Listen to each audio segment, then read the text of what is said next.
Turminha, tudo bem? Por aqui, professor Felipe Rabelo na área.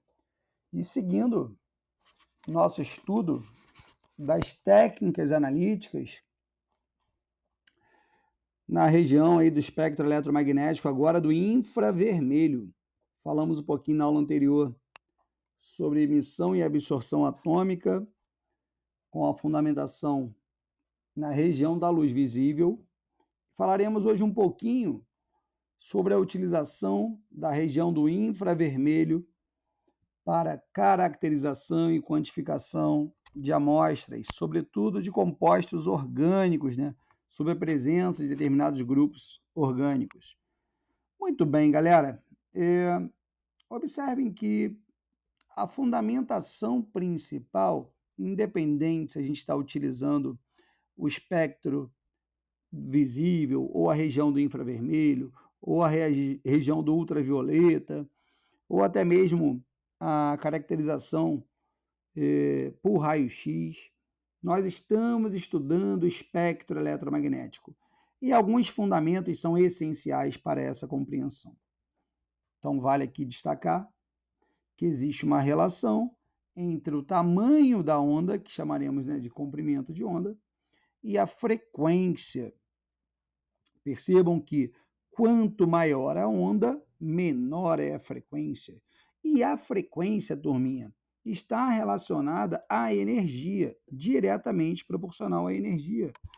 Quanto maior a frequência, maior a energia desta onda eletromagnética.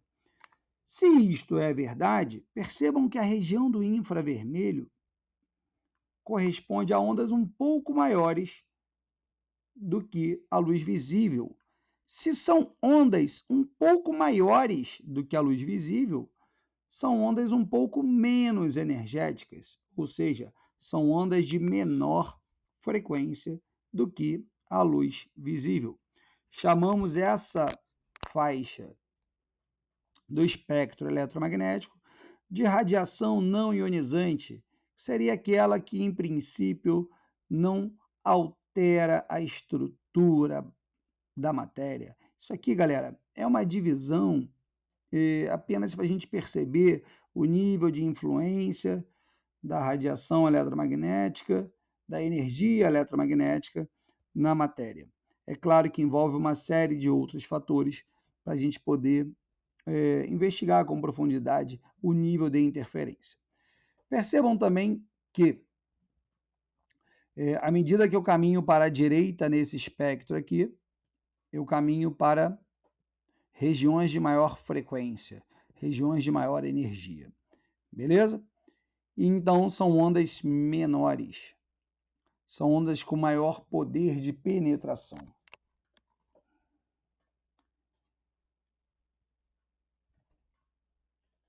Percebam também que a gente tem aqui, na região do infravermelho, em torno de 10 a menos 5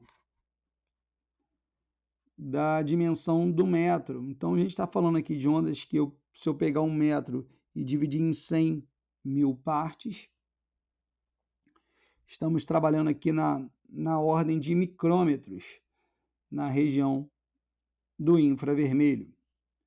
Percebam que quando a gente fala, por exemplo, na região do ultravioleta, eu estou em dimensões moleculares, na região dos raios-x em dimensões atômicas, na região dos raios gama, nas dimensões nucleares, considerando que o núcleo ele é muito menor do que o átomo. Beleza, galera? Só para a gente ter uma perspectiva de dimensões. Ainda vale destacar que existe essa relação entre o comprimento da onda e a frequência. Então, percebam que, por exemplo, na região do visível, o comprimento da onda é da ordem de 10 a menos 9, enquanto o espectro do infravermelho é um pouco mais extenso. Ele vai de 10 a menos 4, aproximadamente, até 10 a menos 9. Então, é um espectro mais extenso e nos permite também ordens de frequência maiores, de 10 a menos 9 até 10 a 14. A região visível é uma região bem estreita do espectro eletromagnético. São todos da ordem de 10 a 14 Hz. Já a do infravermelho vai entre 10 a menos 9 e 10 a 14. Já o ultravioleta é uma região de maior frequência, a partir da luz visível, que é 10 a 14, até aproximadamente 10 a 16. Falamos também que infravermelho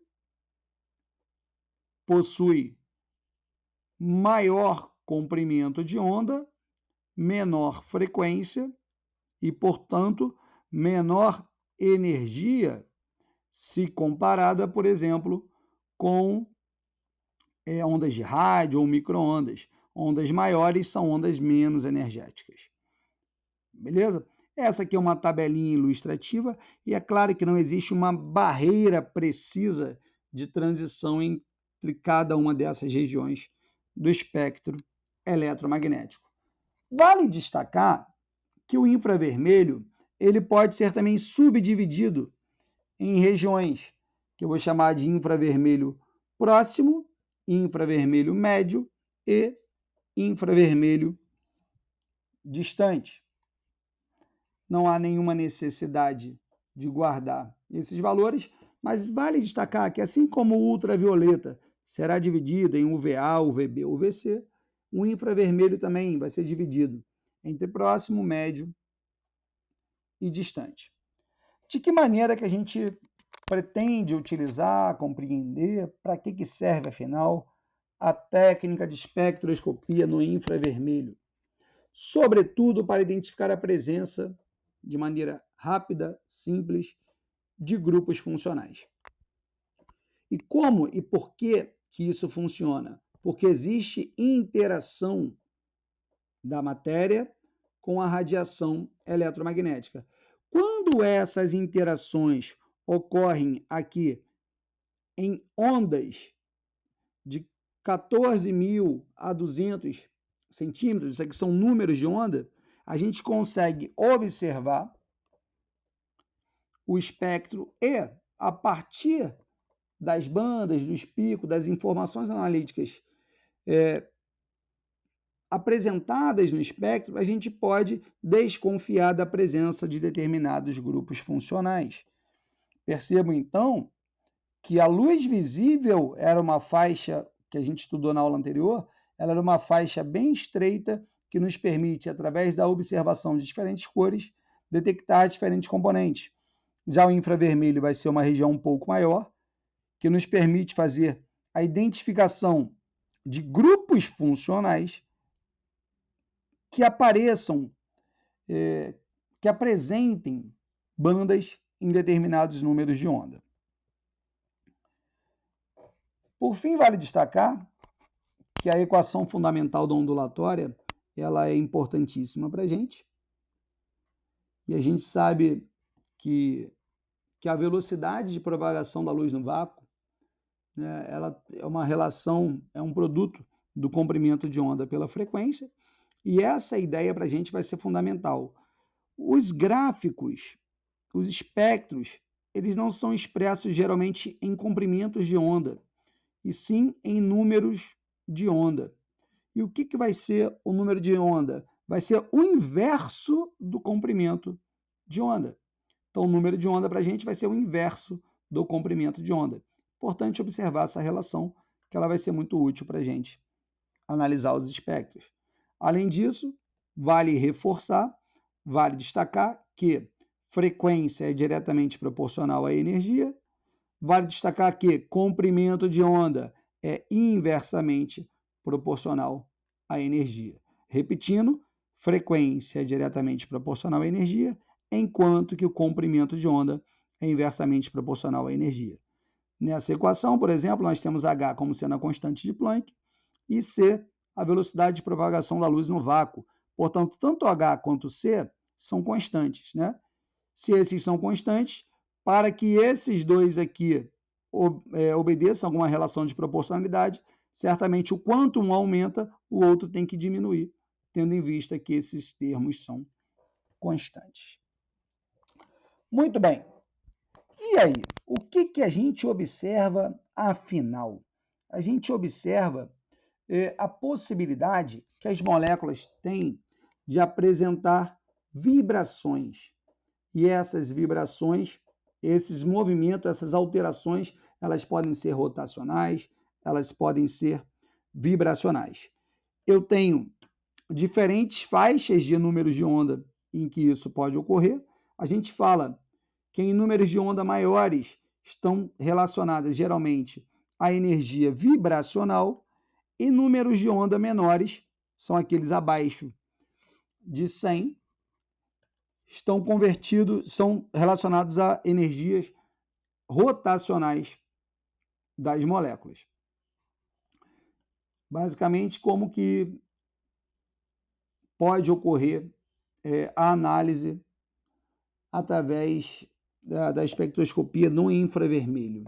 Eu tenho uma determinada amostra que será analisada, então essa amostra ela recebe uma radiação no comprimento de onda, na faixa do infravermelho. Uma parte dessa radiação ela vai absorver e outra parte ela vai transmitir. Dependendo do número de onda que essa absorção ocorra, eu posso caracterizar ou posso desconfiar da presença de alguns grupos funcionais.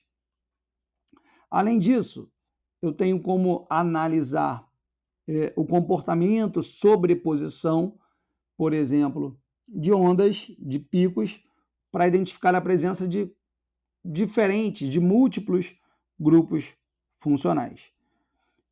Essa energia que será absorvida, ela tende a estimular a vibração dos átomos. Esse processo é quantizado e a informação analítica nos indica a presença de determinados grupos funcionais. Então, eu tenho aqui um espectro de transmitância. Percebam que essa porcentagem observada aqui é a razão que ocorre entre a energia que incide e a energia que efetivamente ela é transmitida. Então, percebam que aqui, ó, em torno de 2.950, por exemplo, esse número de onda aqui tem uma transmitância bem baixa. Tem uma transmitância aqui da ordem de aproximadamente 7%. Ou seja, houve uma absorção expressiva nesse ponto. Essa absorção nós veremos que é indicativa da presença de determinados grupos funcionais. Temos uma outra absorção em torno de 1.750, uma outra absorção bem característica em torno de 1.250. Temos aqui, ó, dois picos representativos em torno de 1.350, em torno de 1.400, e a análise dessas regiões, desses números de onda, nos indicarão a possibilidade de determinados grupos funcionais.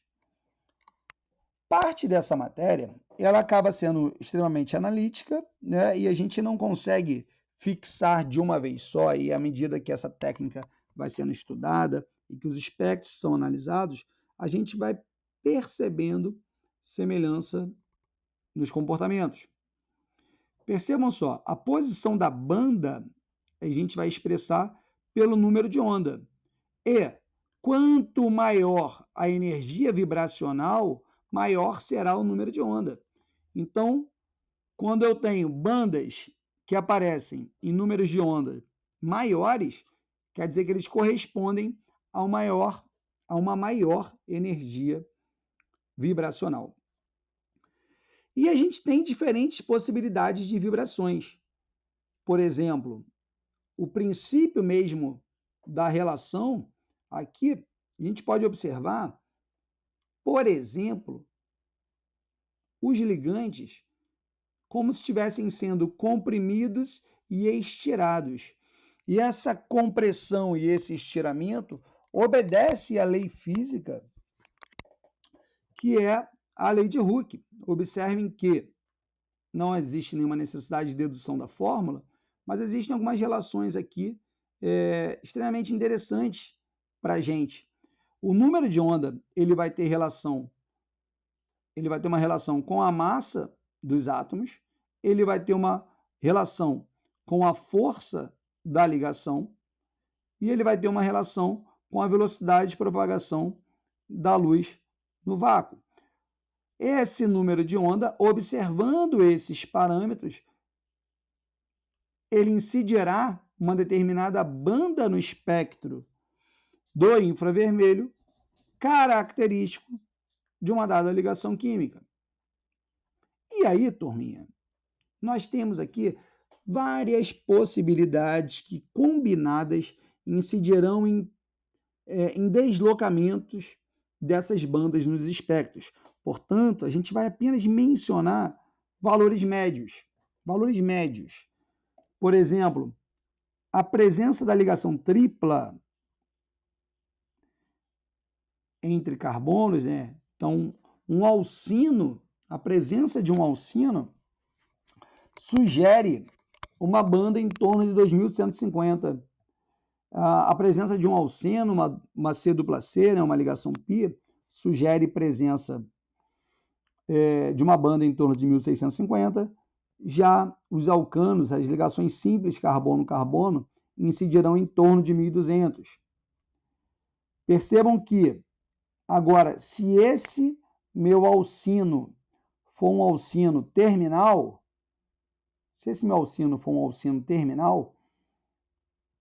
eu vou ter um pico em torno de 3300. Se esse meu carbono sp2 for um carbono terminal, for da extremidade da cadeia, uma banda em torno de 3080. Ou se eu tiver um carbono terminal sp3, um carbono saturado, eu tenho uma banda em torno de 2950. São muitas variáveis. E percebam que aqui eu só falei do carbono. Quando eu combinar o carbono com os outros grupos, eu vou potencializando essas diferentes, né, possibilidades de translações das bandas no espectro. Percebam que eu tenho graus de liberdade que estão relacionados aos tipos de movimentos da ligação. Eu posso ter movimentos translacionais, rotacionais e vibracionais. Muito bem, galera. O que vai determinar esses movimentos é justamente o eixo em que o movimento da ligação estiver ocorrendo.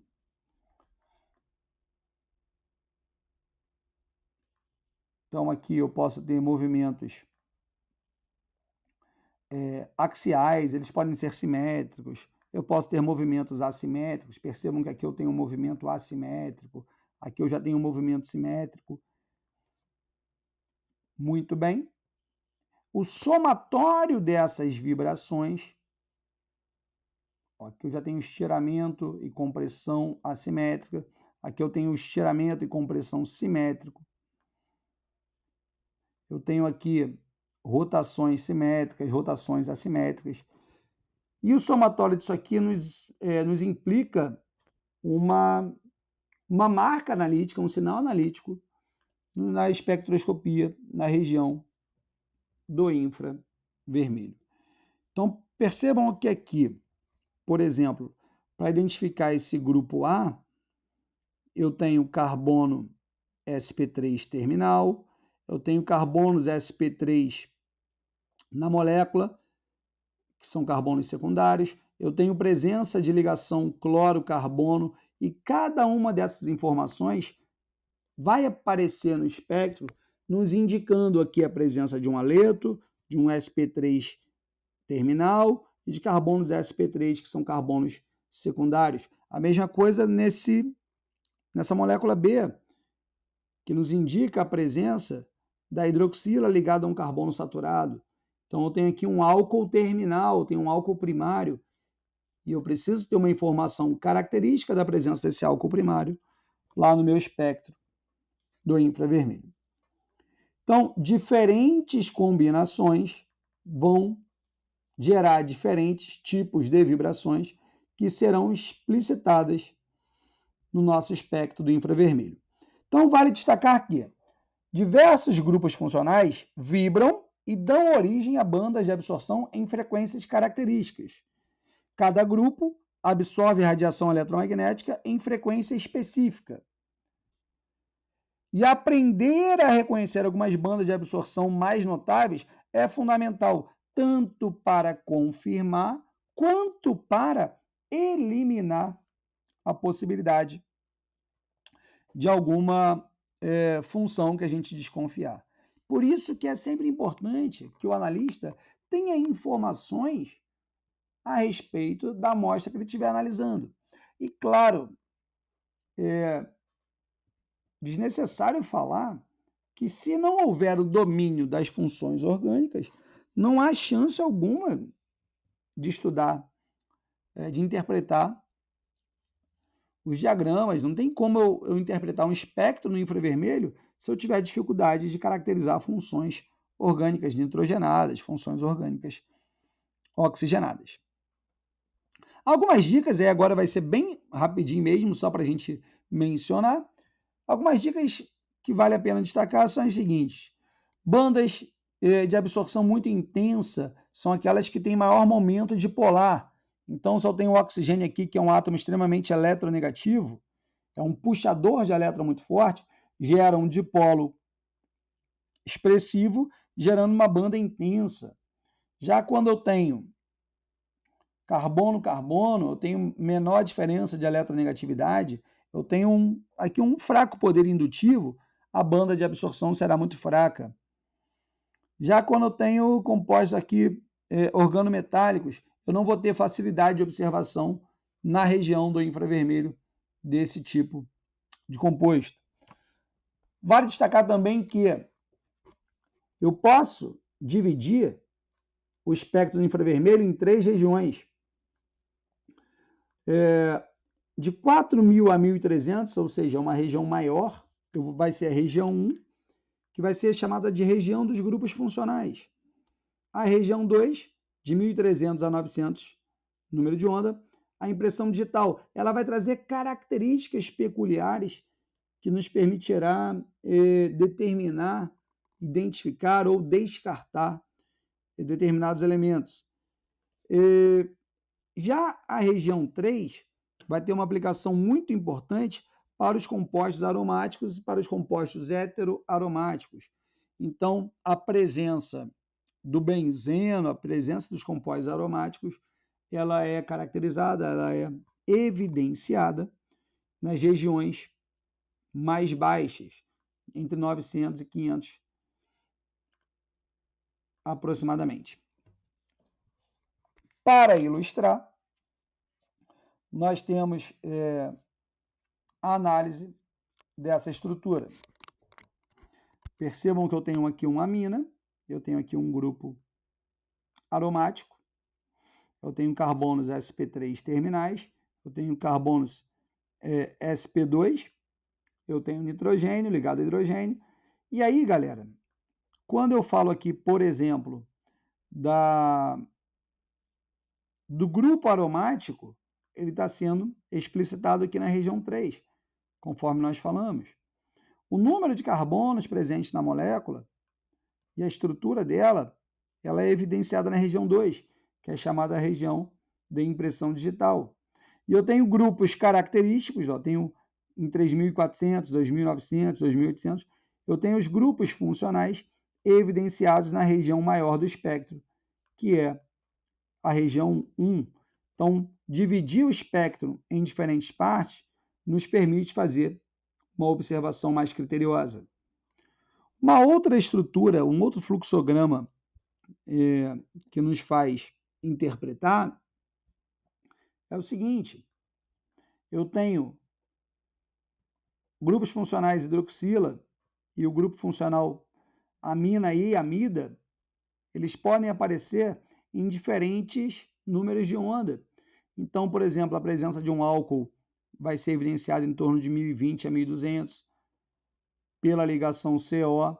A presença de um fenol em 1.250 a 1.200, porém terá que ser combinado de uma apresentação lá na região do aromático, que é a região 3. Então, a combinação de diferentes números de onda nos permite observar, determinar, caracterizar a amostra que estiver sendo analisada.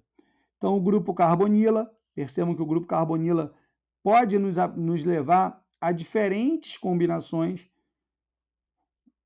Então, uma banda de carbonila no C-O combinada com uma banda de hidroxila sugere ácido carboxílico.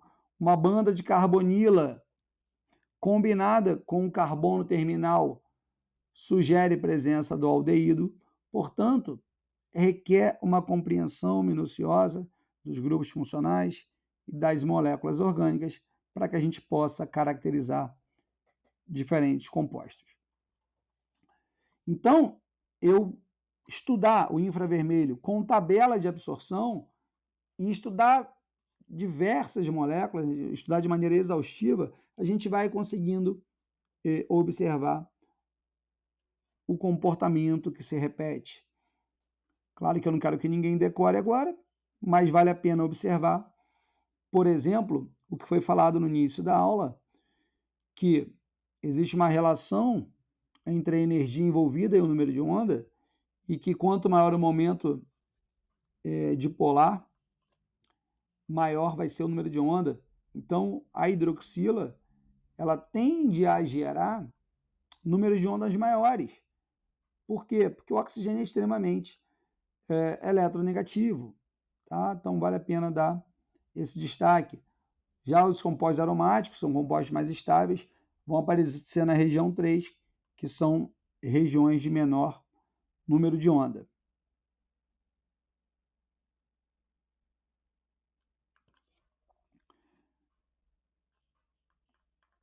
Por exemplo, aqui na impressão digital, a gente tem uma informação importante acerca da quantidade de carbono existente nessa estrutura, que é a estrutura de um pentano. Se eu comparar, por exemplo, a estrutura de um pentano com a estrutura de um hexano, poxa, são moléculas extremamente parecidas. Percebam que na região dos grupos funcionais elas são praticamente idênticas. Entre 3.000 e 1.500, elas não apresentam nenhum grupo característico. Poxa, como que eu vou diferenciar, portanto, um pentano de um hexano? Através da impressão digital, eu vou conseguir observar a presença de mais um carbono nessa estrutura. Então, foi uma breve aula, galera, sobre o infravermelho. A gente tem que entender que são técnicas extremamente complexas. Eu preciso analisar, fatiar a molécula, observar cada fração dela e perceber se existe alguma região característica presente nessa tabela que evidencie a presença do grupo funcional. Essa aqui foi uma aula introdutória. É claro que para a gente aprofundar, requer bastante exercício, bastante análise mesmo das bandas, para que a gente possa chegar às conclusões. Esse slide talvez seja o mais importante para que você fixe a ideia de que olhei para o espectro, preciso dividi-lo em 3 partes e observar se as bandas características estão de acordo com a substância que eu estou investigando. Galera, um ótimo estudo para todos. Espero que essa aula, que foi apenas uma aula introdutória, tenha sido útil para vocês. Sigam nos estudos, bons estudos, se cuidem e até a próxima. Valeu!